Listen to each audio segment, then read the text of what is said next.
Dari rekaman CCTV terlihat saat sebuah mobil yang dikendarai seorang wanita melindas anak berusia 15 bulan.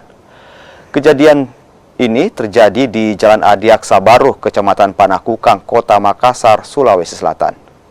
Kami sengaja tidak menayangkan utuh karena mengandung kengerian. Tak hanya sekali, namun balita tersebut terlindas 2 kali di bagian kaki. Sang ibu yang berada di sumur baru menyadari saat anaknya menangis dan terbaring di jalan.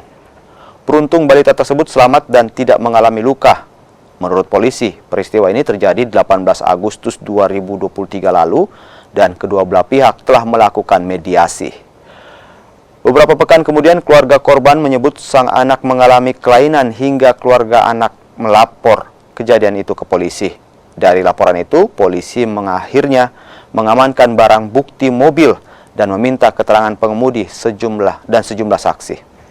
Mobil yang menabrak anak yang berjalan kaki itu memang terjadi di tanggal 18 Agustus 2023. Nah, kemudian dari pihak keluarga dan pelaku telah membawa si anak ini ke rumah sakit.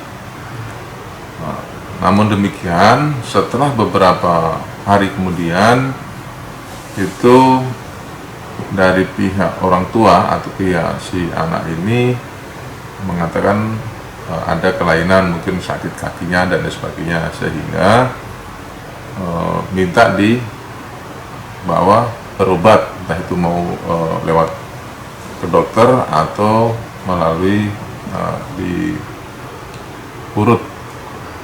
Namun mungkin ada terjadi miskomunikasi sehingga tidak ada titik temu untuk pengobatan berikutnya, sehingga pada tanggal 4 September pihak keluarga korban melaporkan kejadian tersebut ke kantor polisi, dalam hal ini di Satuan Lalu Lintas